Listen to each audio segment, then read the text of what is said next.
All right, everyone, welcome to the channel. Welcome back to AJC, or Average Joe Crypto. And you are joining us live for an absolutely critical Bitcoin and crypto update. The Bitcoin and crypto market already seeing a slight turn to the downside before Jerome Powell speaking today, October 14th.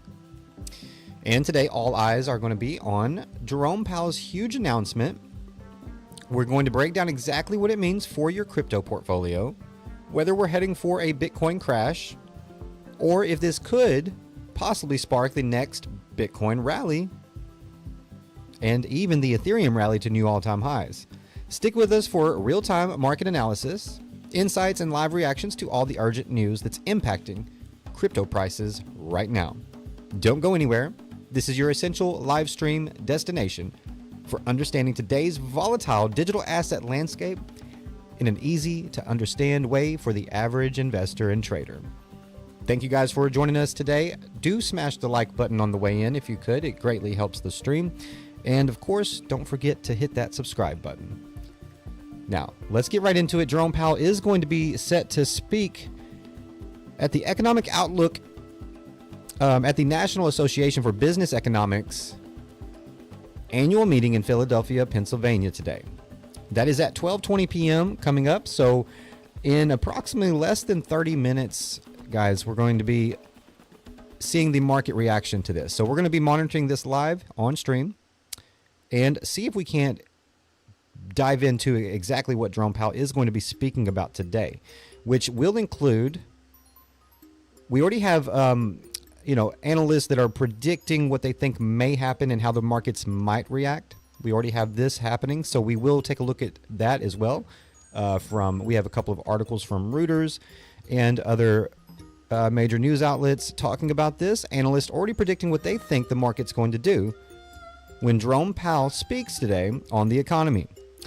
And he will be addressing things such as the growth, recent growth, jobs, and prices. Now, you know the government shutdown has delayed some key economic data that the Federal Reserve needs in order to determine their position on interest rates. Now, again, we will dive into this and more and the price action and monitor Bitcoin and Ethereum as well. By the way, guys, if you were with us last night, then you know that my bearish case scenario played out almost perfectly for Bitcoin, Ethereum, and Dogecoin. Now, how will the rest of the markets react? Let's get into it and let's dive right on in. Good morning, good morning, good morning, Alexandra G. Thank you for being here. Handy Matt and Francis, thank you for being here as well. All right, guys, it is time.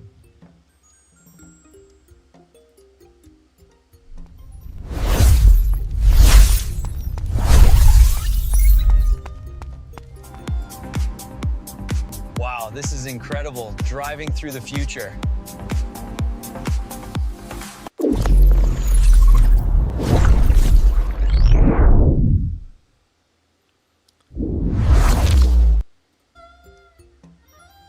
Again,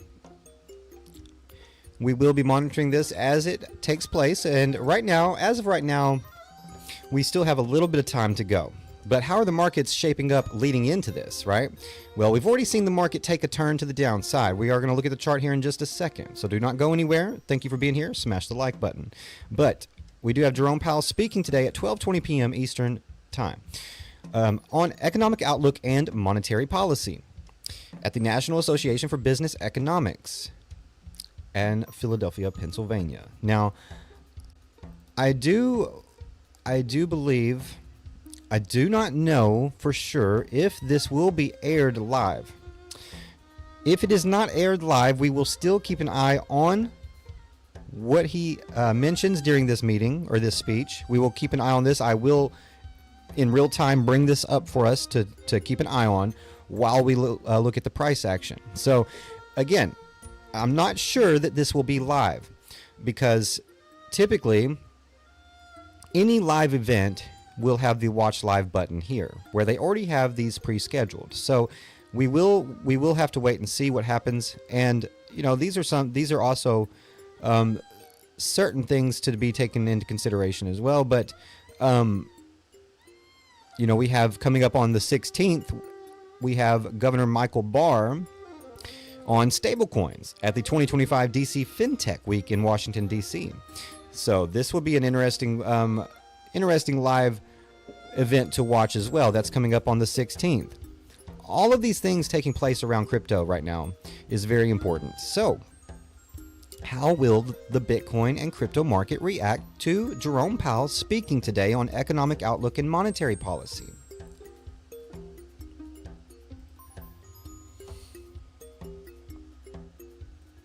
Again, we do have some projections already in place of what certain people think may happen.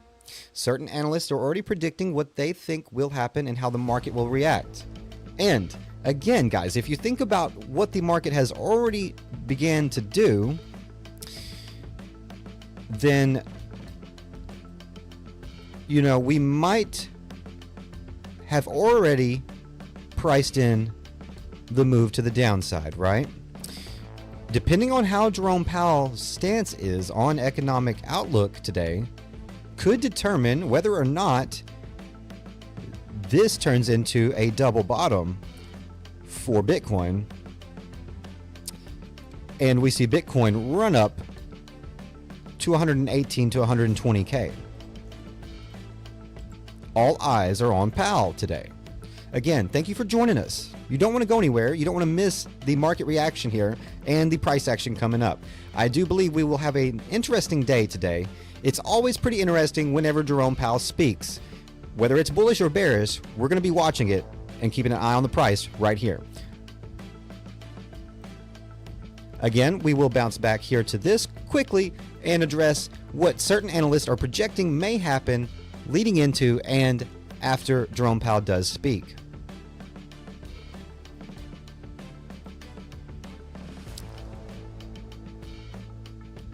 Here I have an article from Reuters. Fed's Powell addresses economy pulled between risk to growth, jobs, and prices. Now, before we get into this, I want an opinion. Do you think that we will get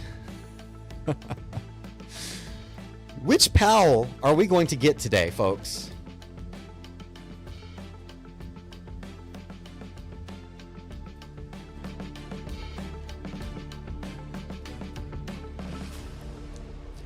Which Powell would you guys prefer to get today? Not what you expected, right? I understand. Now, it's either going to be this guy, right? Playing with us, or could it be this guy?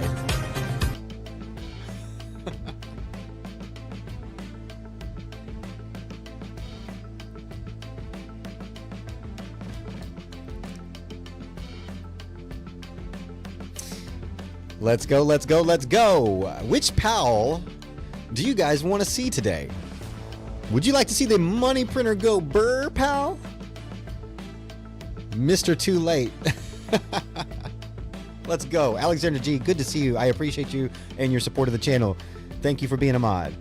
You know, which Powell, guys? Which Powell? Personally, I think either one of these kind of look good. But I feel like this one is where he is playing with us. Right? He's playing with us. Now, are we ready? Are we ready, folks? You know, because you know, it hasn't felt like October yet. You know, is this our moment? Is this our moment, guys? Anyways, again, we're going to keep an eye on this as it unfolds. We're going to make sure that we do not miss what's going on here. And really, the markets will price these things in and then react later. So we're going to see the reaction live today on stream.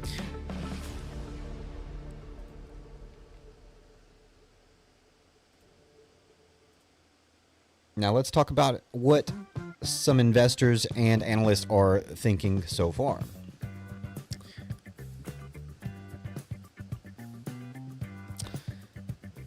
This is coming up in just a moment, guys. In literally like 6 to 7 minutes, we will be ready for Mr. Powell. And again, I'm not positive that it's going to be live, but if it is live, I will pull it up immediately. If it is not live, then there will be updates immediately here on Reuters or some other news outlet that I have pulled up. But let's go ahead and dive in here as we await this speech from Jerome Powell. Let's go ahead and dive into Reuters and see what these analysts are predicting the market might do after Jerome Powell makes his remarks. Okay, this will be taking place in Philadelphia, Pennsylvania. Federal Reserve Chair Jerome Powell on Tuesday, today, delivers his last scheduled remarks before the Fed's next meeting, with the economy enjoying stronger than expected growth and a recent jump in productivity, but still adjusting to tariff and immigration policies that economists worry could lead to both higher inflation and higher unemployment. Challenging for a central bank responsible for keeping inflation low and employment as high as possible, Powell and his colleagues are also facing a drought of official data amid a U.S. government shutdown, as I mentioned at the beginning of the stream. This has delayed the September jobs report and other key statistics. An update on consumer prices is now scheduled for October 24th, before the Fed's October 28th, 29th meeting.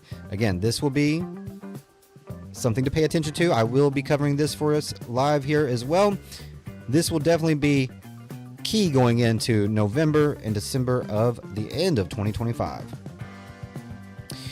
And what are investors expecting? Investors expect the Fed to lower its benchmark interest rate by 0.25 percentage point to the 3.75% to 4% range, and then lower it again in December.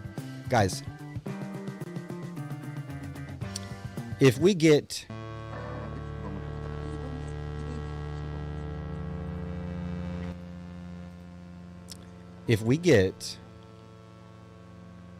interest rate cuts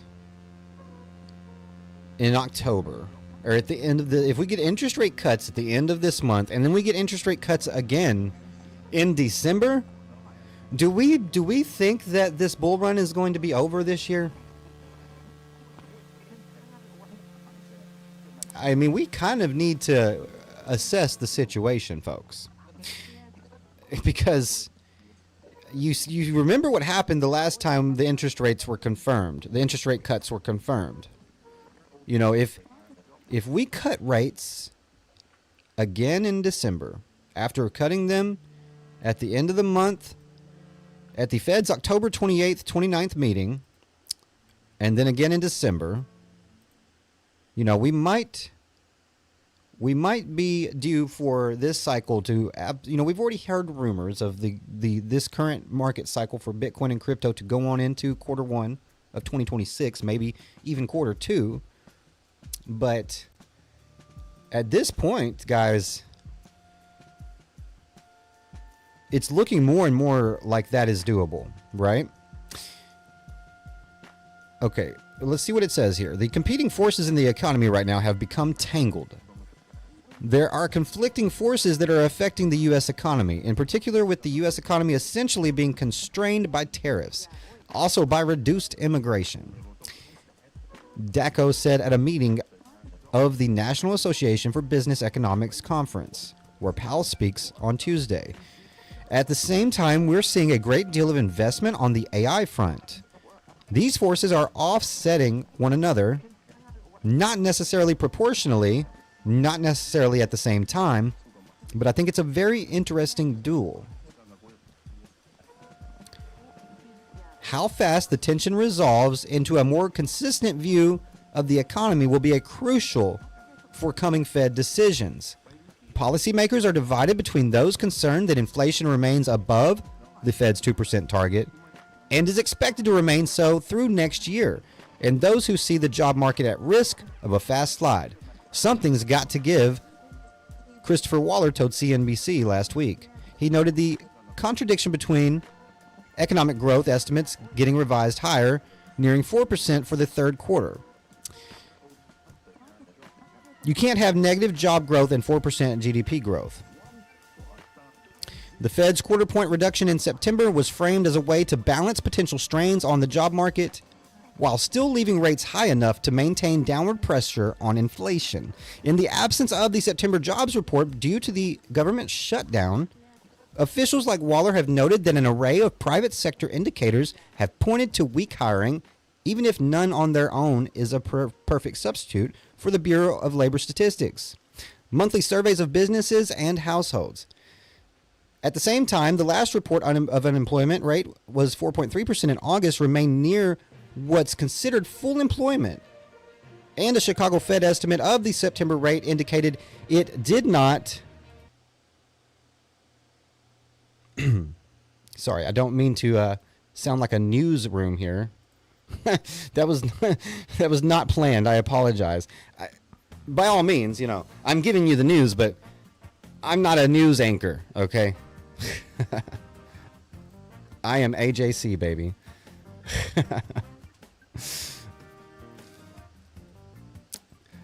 Let's see. Coming months could prove important in understanding the impact of President Donald Trump's policies.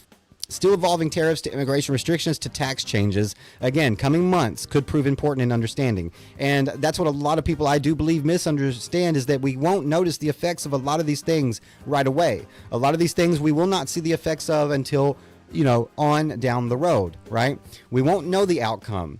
We won't know the benefits, the pros or the cons of these measures until we've had time to see the results come to fruition. So we just have to be patient, guys. Like anything in life. Same with this speech with Powell that is happening now in Philadelphia. Let's go ahead and see what we can figure out.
All right, guys, here we go. Non-nerds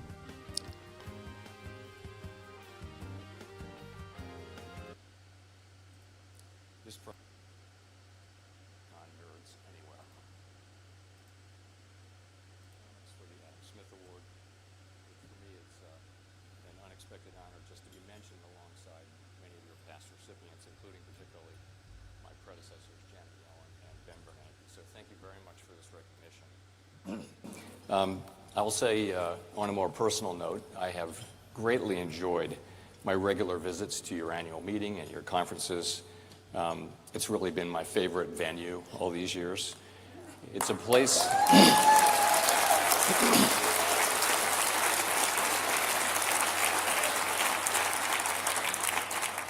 This is a place where we can talk about economic issues and not worry that someone's eyes might glaze over.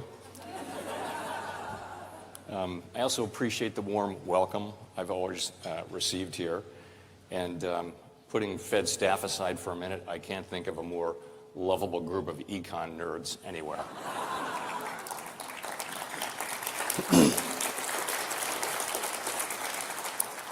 So thank you again for this prestigious award. And for the opportunity to speak to you here today. So, as we all know, monetary policy is more effective when the public understands what the Federal Reserve does and why. With that in mind, I hope to enhance understanding of one of the more arcane and technical aspects of monetary policy, the Federal Reserve's balance sheet. A colleague recently compared this topic to a trip to the dentist, but I found that comparison somewhat unfair to dentists. So today, I'll discuss the essential role that our balance sheet played during the pandemic, along with some lessons learned. I'll then review our ample reserves implementation framework and the progress we've made toward normalizing the size of our balance sheet. And I'll conclude with some brief remarks on the economic outlook. So, one of the primary purposes of a central bank is to provide the monetary foundation for the financial system and the broader economy. This foundation is made of central bank liabilities. On the Fed's balance sheet, the liability side of the ledger totaled $6.5 trillion as of October 8, and three categories account for roughly 95% of the total. First, Federal Reserve notes, that is physical currency, totaled $2.4 trillion. Second, reserves, funds held by depository institutions at Federal Reserve banks, totaled $3 trillion. These deposits allow commercial banks to make and receive payments and meet regulatory requirements. Reserves are the safest and most liquid asset in the financial system, and only the Fed can create them. The adequate provision of reserves is essential to the safety and soundness of our banking system, the resilience and efficiency of our payment system, and ultimately the stability of our economy. Third is the Treasury General Account, or TGA, currently at about $800 billion, which is essentially the checking account for the federal government. When the Treasury makes or receives payments, those flows affect dollar for dollar the supply of reserves or other liabilities in the system. The asset side of our ledger consists almost entirely of securities, including $4.2 trillion of U.S. Treasury securities and $2.1 trillion of government-guaranteed agency mortgage-backed securities, or MBS. When we add reserves to the system, we generally do so by purchasing Treasury securities in the open market and crediting the reserve accounts of the banks involved in the transaction with the seller. This process effectively transforms securities held by the public into reserves, but does not change the total amount of government liabilities held by the public. So, the Fed's balance sheet serves as a critical policy tool, especially when the policy rate is constrained by the effective lower bound, or ELB. When COVID-19 struck in March 2020, the economy came to a near standstill and financial markets seized up, threatening to transform a public health crisis into a severe, prolonged economic downturn. In response, we established a number of emergency liquidity facilities. Those programs, supported at the time by Congress and the administration, provided critical support to markets and were remarkably effective in restoring confidence and stability. At their peak in July 2020, loans from these facilities totaled just over $200 billion. Most of these loans were quickly unwound as conditions stabilized. At the same time, the market for U.S. Treasury securities, normally the deepest and most liquid market in the world and the bedrock of the global financial system, was under extraordinary pressure and on the verge of collapse. We used large-scale purchases of securities to restore functionality to the Treasury market. Faced with unprecedented market dysfunction, the Fed purchased Treasury and agency securities at an extraordinary pace in March and April of 2020. These purchases supported the flow of credit to households and businesses and fostered more accommodative financial conditions to support the recovery of the economy when it ultimately came. This source of policy accommodation was particularly important as we had already lowered the federal funds rate close to zero and expected that it would remain there for some time. By June 2020, we slowed our purchase pace to a still substantial $120 billion per month. And in December of 2020, as the economic outlook remained highly uncertain, the FOMC said that we expected to maintain that pace of purchases until substantial further progress has been made toward the committee's maximum employment and price stability goals. That guidance provided assurance that the Fed would not prematurely withdraw support while the economic recovery remained fragile amid unprecedented conditions. And we maintained that pace of asset purchases through October 2021. By then, it had become apparent that elevated inflation was not likely to go away without a strong monetary response. At our meeting in November 2021, we announced a phase-out of our purchases, and at our next meeting in December, we doubled the pace of that taper and said that asset purchases would conclude by mid-March of 2022. Over the entire period of purchases, our securities holdings increased by $4.6 trillion. So, a number of observers have raised questions, fairly enough, about the size and composition of asset purchases during the pandemic recovery.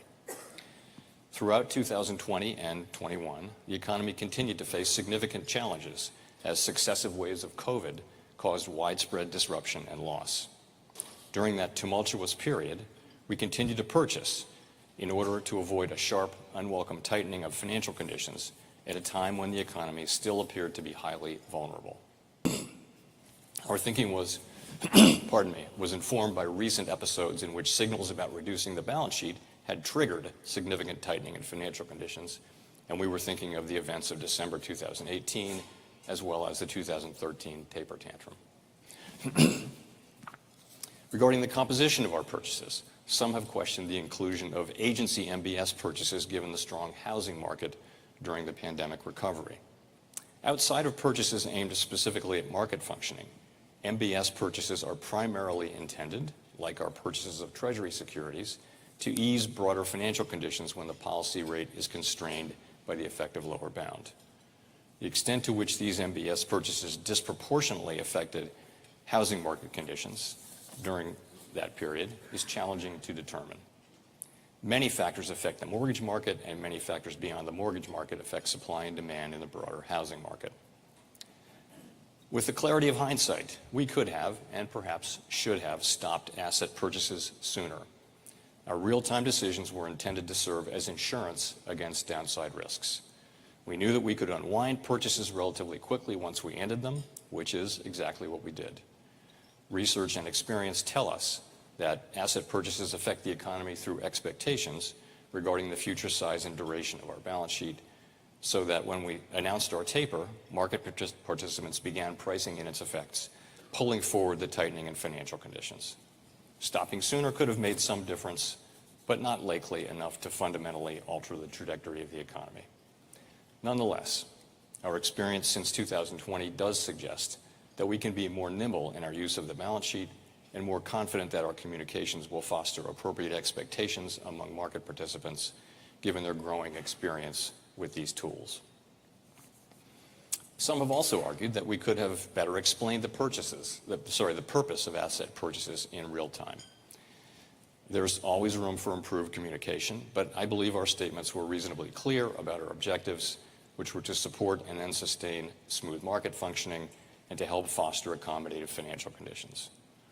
Over time, the relative importance of those objectives evolved with economic conditions, but the objectives were never in conflict. So at the time, this issue appeared to be a distinction without much of a difference. That's not always the case, of course. For example, the March 2023 banking stress led to a sizable increase in our balance sheet through lending operations. We clearly differentiated these financial stability operations from our monetary policy stance. Indeed, we continued to raise the policy rate through that time. Turning to my second topic, Our ample reserves regime has proven highly effective, delivering good control of our policy rate across a wide range of challenging economic conditions, while promoting financial stability and supporting a resilient payment system. In this framework, an ample supply of reserves ensures adequate liquidity in the banking system, and control of our policy rate is achieved through the setting of our administered rates, interest on reserve balances, and the overnight repurchase rate.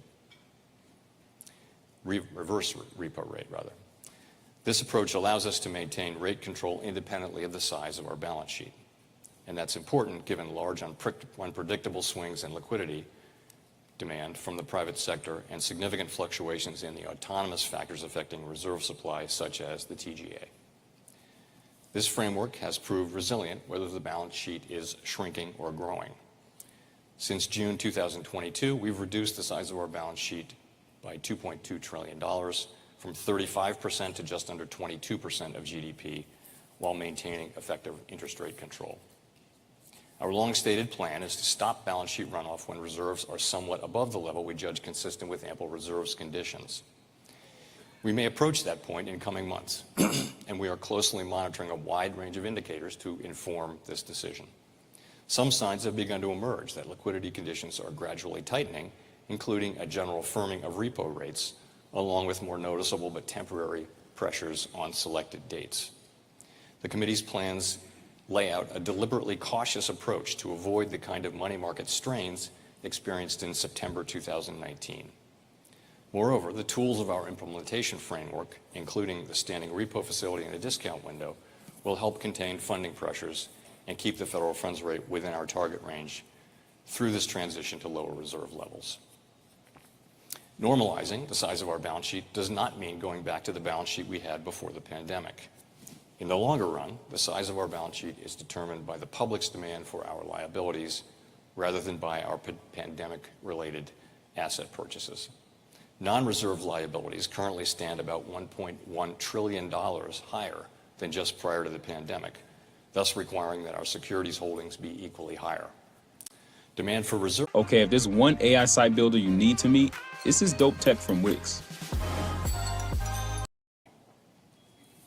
Regarding the composition of our securities portfolio, relative to the outstanding universe of Treasury securities, our portfolio is currently overweight longer-term securities and underweight shorter-term securities. The longer-run composition will be a topic of committee discussion. Transition to our desired composition will occur gradually and predictably, giving market participants time to adjust and minimizing the risk of market disruption. Consistent with our longstanding guidance, we aim for a portfolio consisting primarily of Treasury securities over the longer run. Some have questioned whether the interest we pay on reserves is costly to taxpayers. In fact, that is not the case. The Fed earns interest income from Treasury securities that back reserves. Most of the time, our interest earnings from Treasury holdings more than cover the interest paid on reserves, generating significant remittances to the Treasury. By law, we remit all profits to the Treasury after covering expenses. And since 2008, even after accounting for the recent period of negative net income, our total remittances to Treasury have totaled more than $900 billion.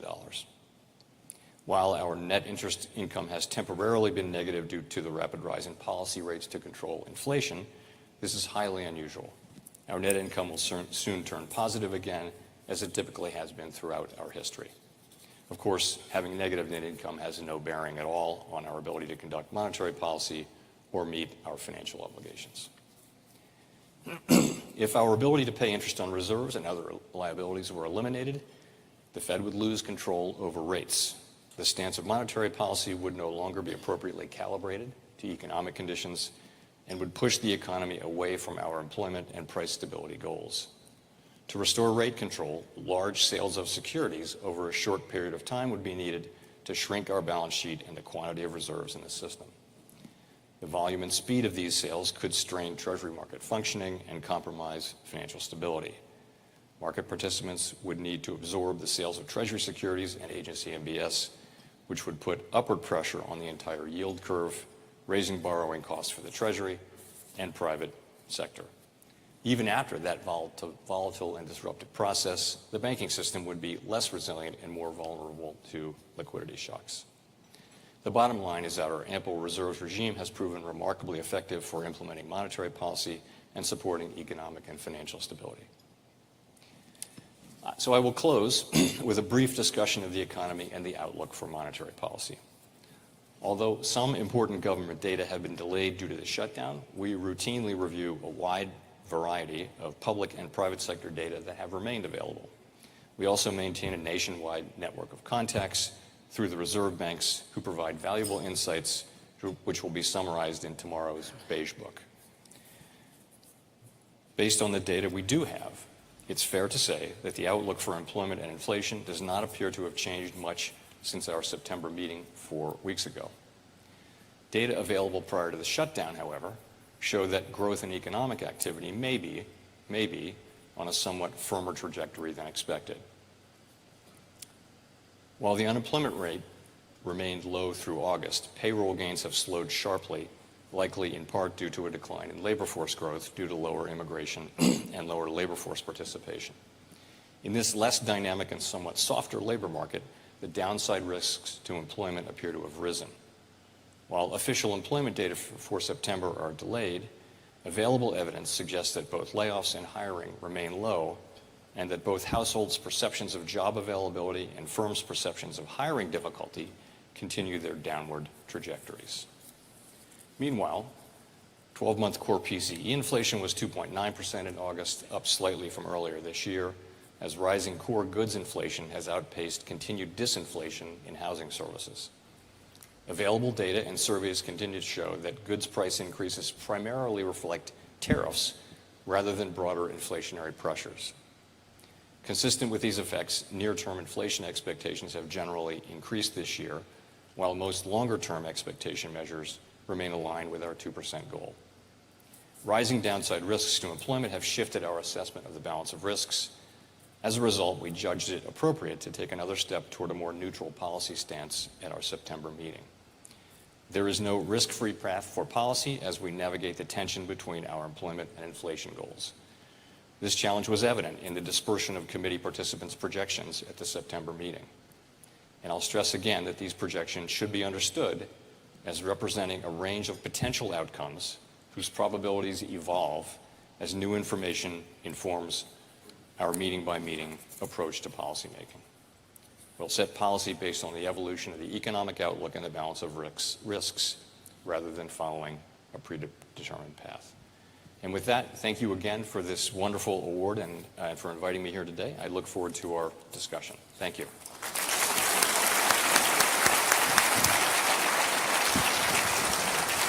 Do you need your iPad or no? No, I didn't have that.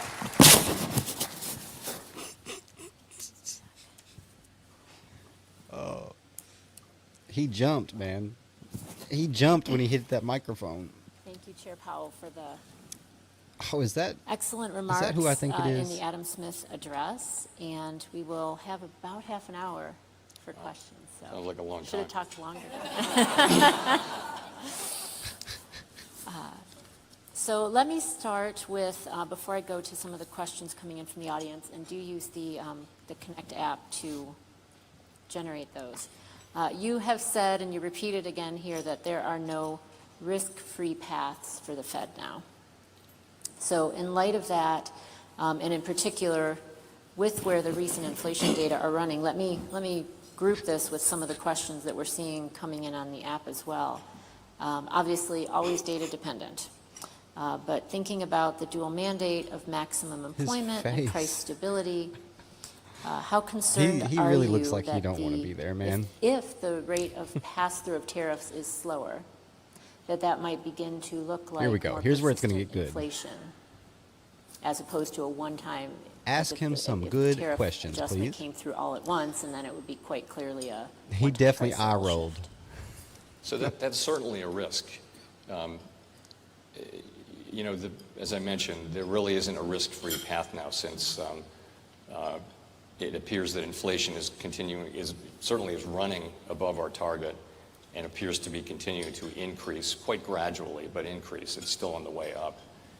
So there's a risk there that would lend to greater persistence. But now the labor market has demonstrated pretty significant downside risks as payroll jobs have declined, and both the supply and This demand camera guy is for terrible. labor has declined quite sharply. So, those two states of affairs for our two goal variables, call for different monetary policy responses. So, as they come more into balance, I think the idea has been that policy should move from being, tight to some degree to being more neutral as those two things balance out. But it is clear, though, that if we move too quickly, then we may leave the inflation job unfinished and have to come back later and finish it. Bro, this If is we move ridiculous. Too slowly, there may This be camera person unnecessary is losses, painful losses got in the Shaky employment Jake on the market. camera.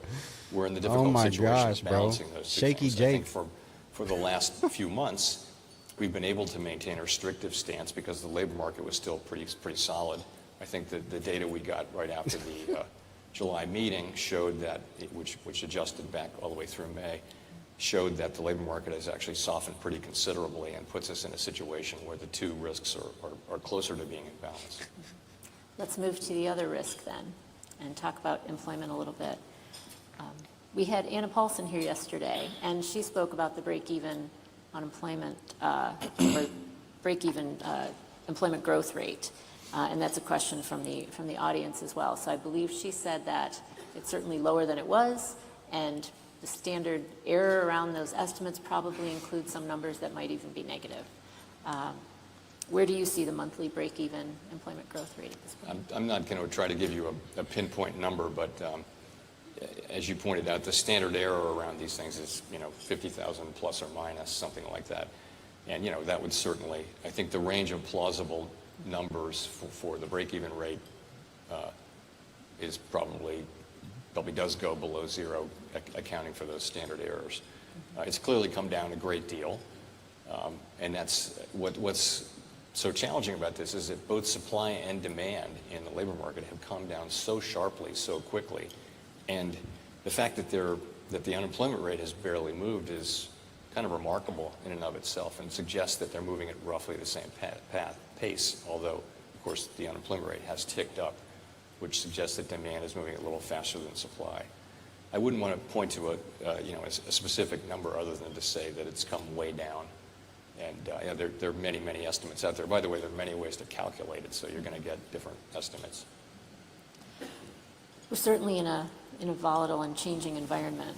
So one question I have is whether you see any changes in the transmission mechanism of monetary policy actions. So when we speak of long and variable lags. All right, guys, as we are about to are those changing? And in particular, do you think jump there might into be the any price action here. difference Let's in go ahead and get impact into the of charts policy and on see what inflation exactly is going on versus here. employment? Is one changing more than the other? I do enjoy watching him speak. So I might have to come back to you. That's all right. You can look so at on transmission, there, in theory at least, I see two things. One is this man. I could not. I couldn't what we imagine. say and the actions that we he's take on monetary policy, how quickly that gets into financial he's probably markets. So if you he's go probably back to when stressed I was in the college, hell out, that man. That part would have taken weeks, months probably. And He's now getting that paid to part be happens stressed, though, but essentially still. instantaneously. But the rest of it, This guy. once it's in the financial markets, how quickly does He's it so affect tired of it. economic I agree. activity, I agree. I would be too, man. employment, inflation, et I cetera. would be too.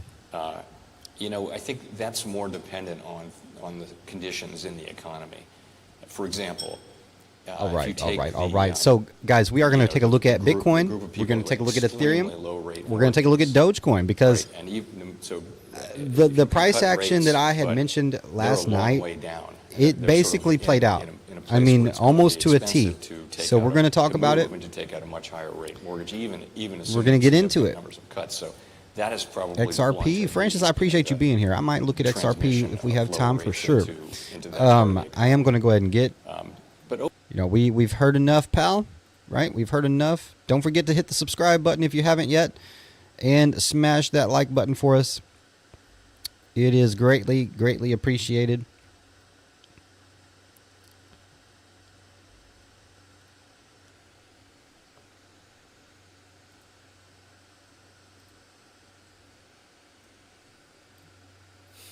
Now, let's see if we can't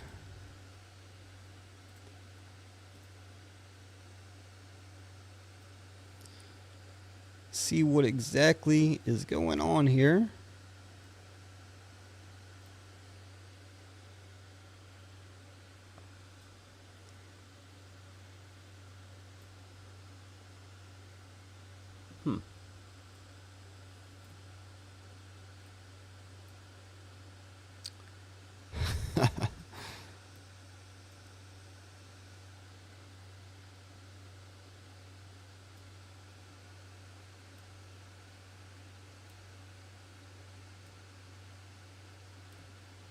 Bro.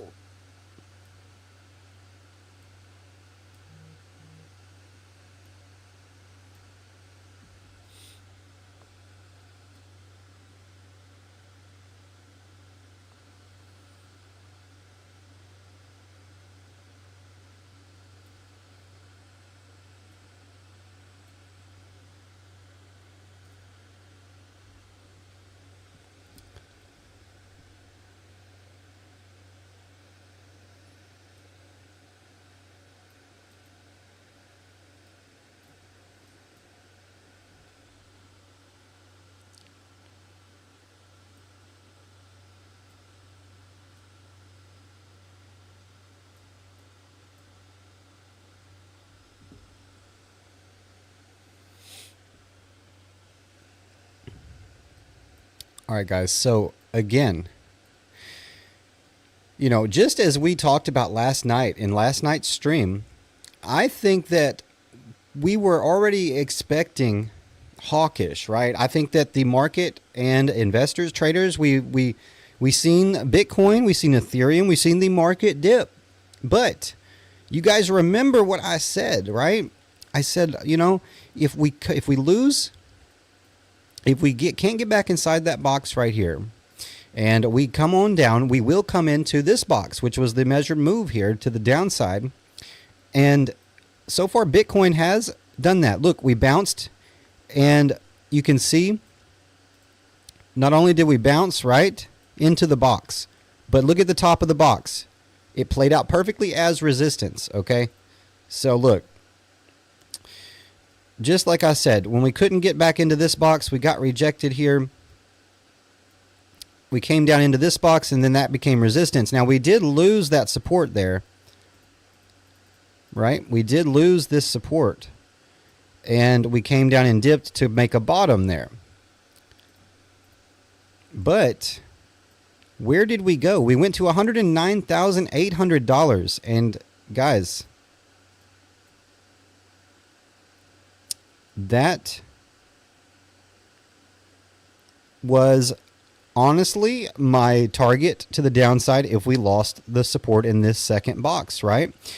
I mean, I did draw a line in here at $109,650, and that was the downside move I expected if we didn't stay inside of this box. So we dipped. We absolutely played out very close. I mean, almost perfectly to my analysis. So, what I was expecting happened. Okay, and that's Bitcoin. But, we followed this ever since the dip, right? Ever since the liquidations, we've followed it, followed the price, formed a pattern, broke out. We've been keeping an eye on it. We formed a top there, came down, we formed our bottom, and we're on our way back up. So now we're looking over here at ETH as well. We've been watching Ethereum. And remember what I mentioned for ETH. Our measured move for ETH, right, was down to this support line right here. There's the measured move right there. Right there's the measured move, right? And this was the support line and the measured move target. Did we dip slightly below it? Yes, down to 38.91. But again, this was very close to my second level of support for ETH, which was this previous resistance from back here where we broke to the upside. That was right at 38.66. We came down to 38.89, 38.90. So again, still on point here, right? Still on point with the analysis. And this was way before Jerome Powell even spoke today. So, we were already predicting what the market was likely going to do before Jerome Powell spoke. And this happened overnight, early morning. The correction happened overnight, early morning. So, it's very interesting to see this play out almost perfectly. Not only did ETH and Bitcoin play out, guys, but I'm not sure if you remember,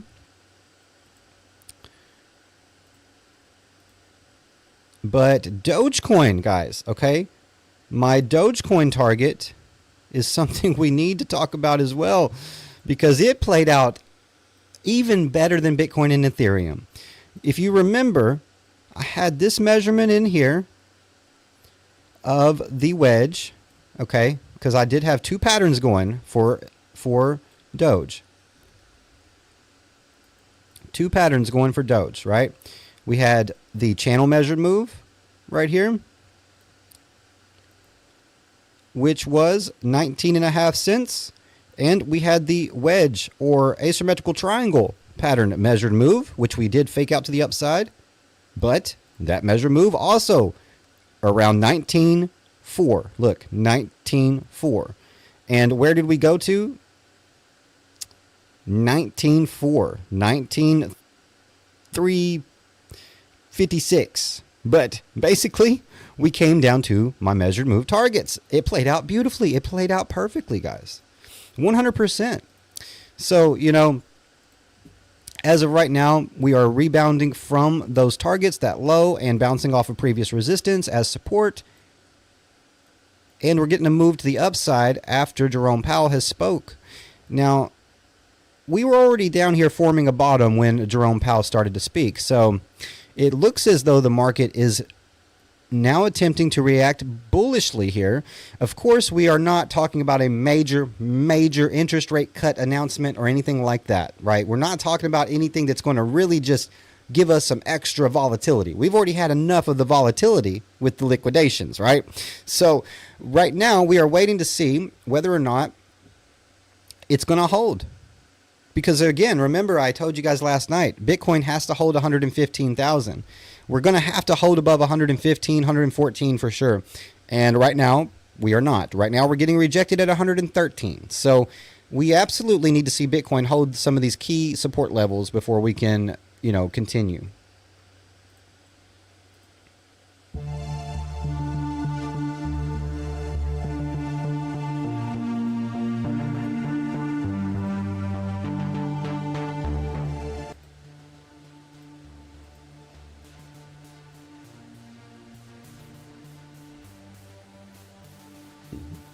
And by the way, guys, good morning, each and every one of you. I appreciate y'all showing up today in the stream.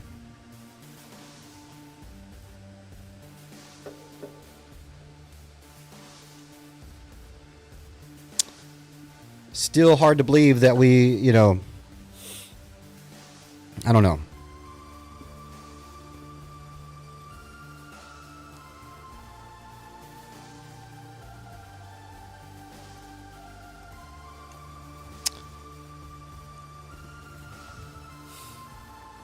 Okay, let's go ahead and see what Bitcoin's doing here.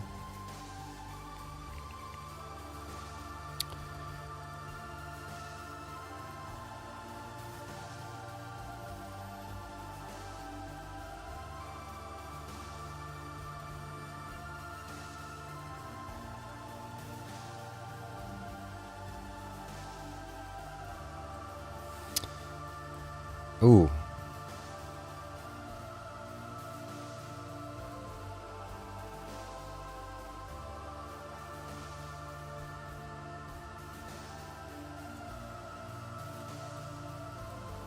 We will have to see how this plays out.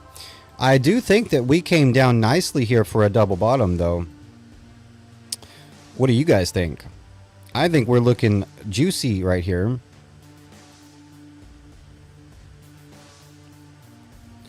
I do think we're looking very nice here on the hourly for Bitcoin.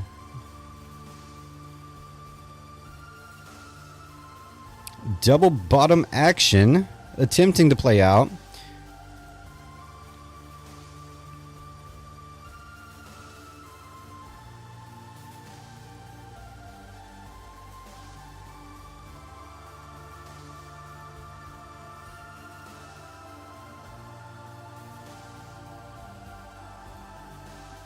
Guys, thank you for joining us. I appreciate you being here. Don't forget to smash the like button, hit that subscribe button if you are new to the channel, and join us on our cryptocurrency journey. It has been one hell of a ride, folks. What color was Jerome's tie? Welcome back to the stream, Ben. Crypto Scotty, good to see you. What color was Jerome's tie? I don't remember.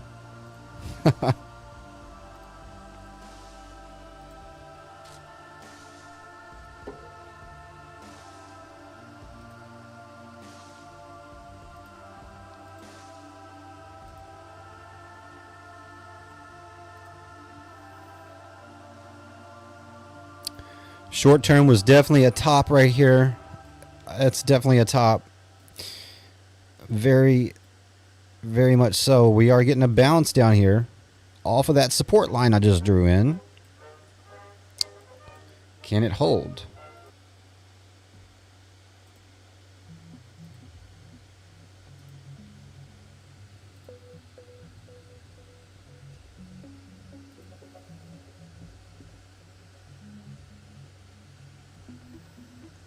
Nope. So coming on down now from that.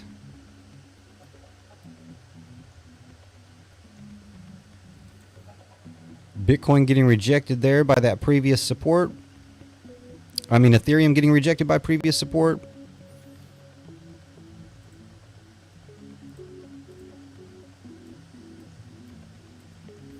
Still waiting for Bitcoin to run all the way back to 120,800. And of course, we have this to look at as well.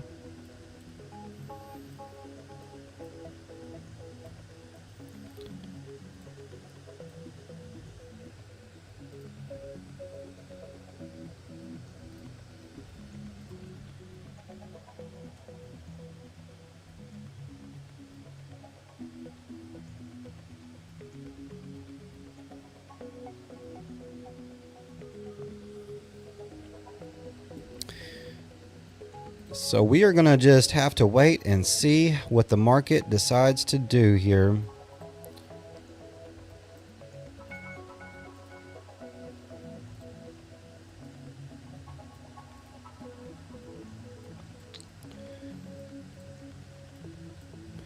Let's see if Bitcoin can put a double bottom in here on the hourly, or do we need to fill out the rest of that wick, that vicious wick?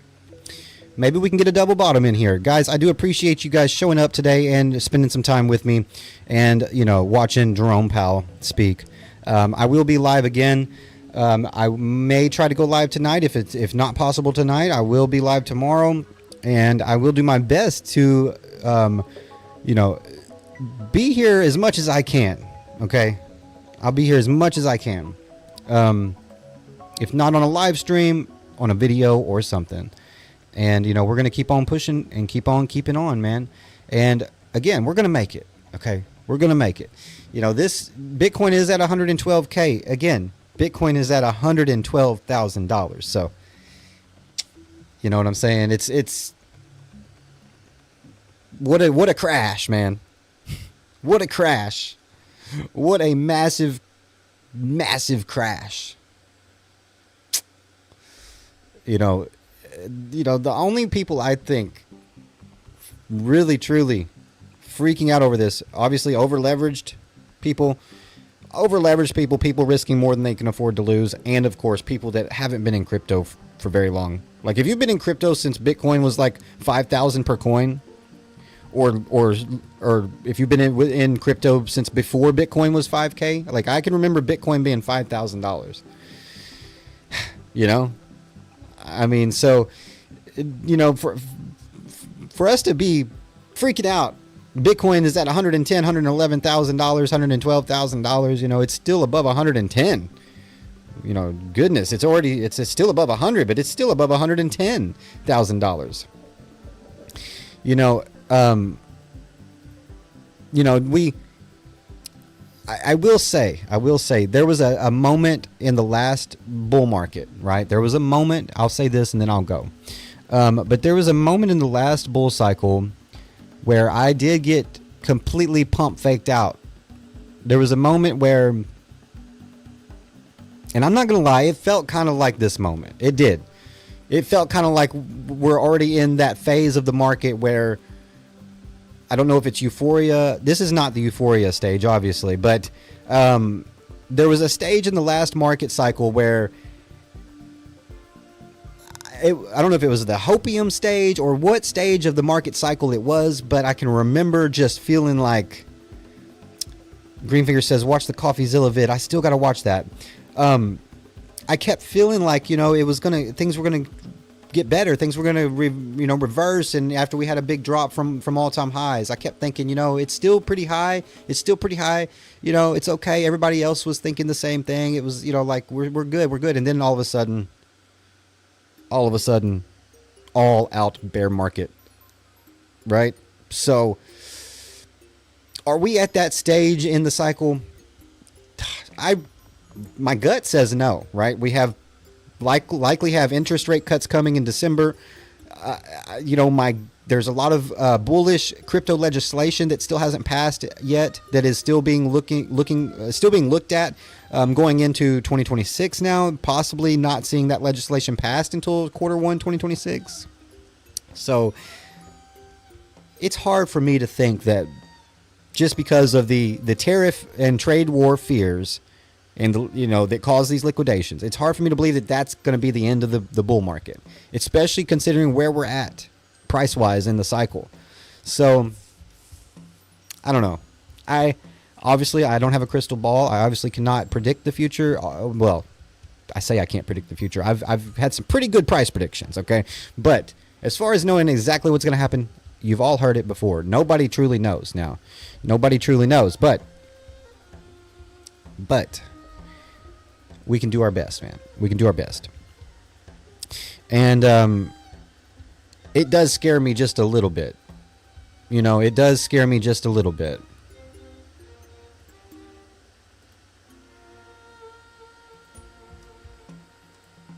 The fact that, we are still at 112 and not 120. Bitcoin gets above 115K and holds that, I'll be very, very much more content if Bitcoin can get above 115K and hold 115K support, and even more content when Bitcoin holds 120K support. So, and same with ETH, right? I want to see ETH at 5K. I want to see ETH at 5K. But anyways, guys, again, thank you all for being here. Thank you for joining today and spending your time with me. I really appreciate it very much. I hope to see y'all in the next one. Have a great day.